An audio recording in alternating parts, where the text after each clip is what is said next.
Hello everyone.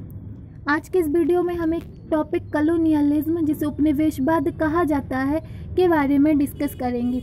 आप लोग video को एंड तक देखिएगा और यदि अभी तक आपने चैनल को सब्सक्राइब नहीं किया है तो सब्सक्राइब कर ले, साथ ही साथ बेल आइकन पर क्लिक कर दे ताकि हर नए वीडियो की नोटिफिकेशन आप तक पहुंचती रहे और आपसे कोई भी वीडियो स्किप ना हो। तो चलिए शुरू करते हैं।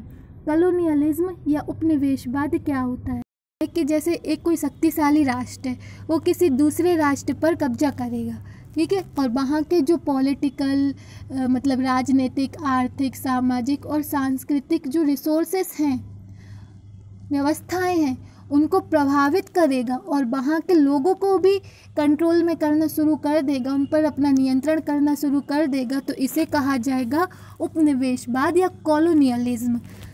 When a country captures another country, जब एक कंट्री किसी दूसरी कंट्री पर कैप्चर करती है, एक कंट्री दूसरी कंट्री को कैप्चर करती है, and exercise political, economic and cultural control over it, और जो पॉलिटिकल, इकोनॉमिक और कल्चरल रिसोर्सेस हैं, राजनीतिक, आर्थिक और सांस्कृतिक रिसोर्सेस है, उनको कंट्रोल में करती है, तो इसे कॉलोनियलिज्म कहा जाता है। जैसे दीमक होती है ना, दीमक क्या करती है कि किसी भी लकड़ी पर लगती है और धीरे धीरे उस लकड़ी को पूरी तरह डैमेज कर देती है।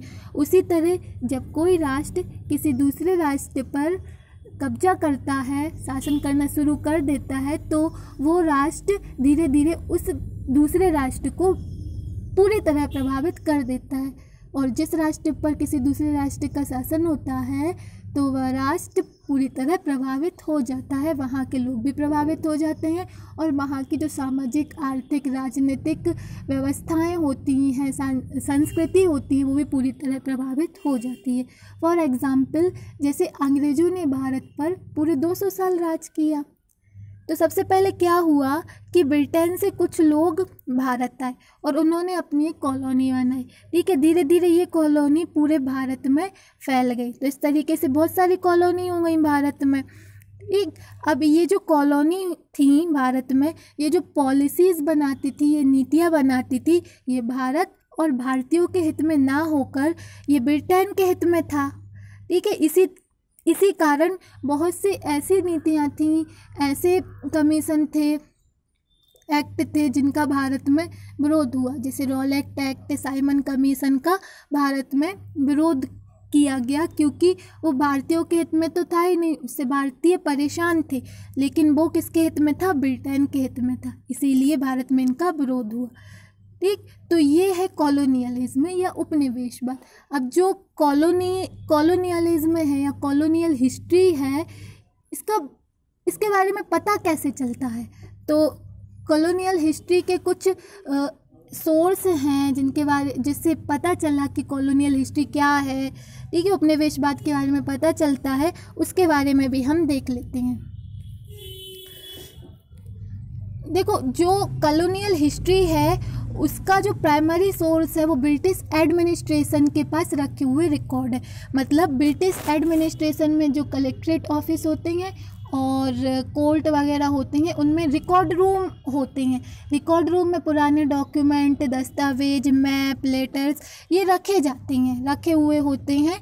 तो इन सब रिपोर्ट में, रिकॉर्ड में पुराना डाटा भी होता है, तो उस डाटा में कॉलोनियल हिस्ट्री के बारे में भी बताया गया है, ठीक। अब क्योंकि ये जो डाटा रिकॉर्ड हैं ये ब्रिटिश पर्सपेक्टिव से लिखे गए हैं, जो उनके पास जो रिकॉर्ड हैं, जो भी ब्रिटिश एडमिनिस्ट्रेशन के पास रखे हुए डॉक्यूमेंट है, पुराने डॉक्यूमेंट जिसमें कॉलोनियल हिस्ट्री से का पता चलता है, वो सब लिखे गए ब्रिटिश पर्सपेक्टिव से, ठीक।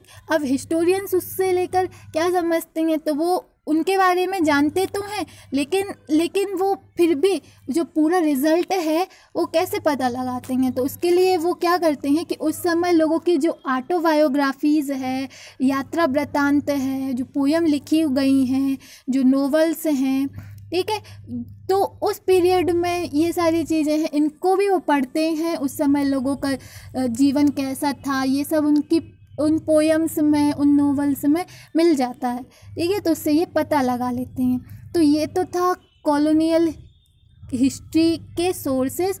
कॉलोनियलिज्म, उपनिवेशवाद क्या होता है, आज हमने ये जाना। अब इसके बाद हम लोग अगला टॉपिक नेक्स्ट वीडियो में डिस्कस करेंगे। आज के लिए बस इतना ही। आई होप आप लोगों के लिए समझ आ गया होगा।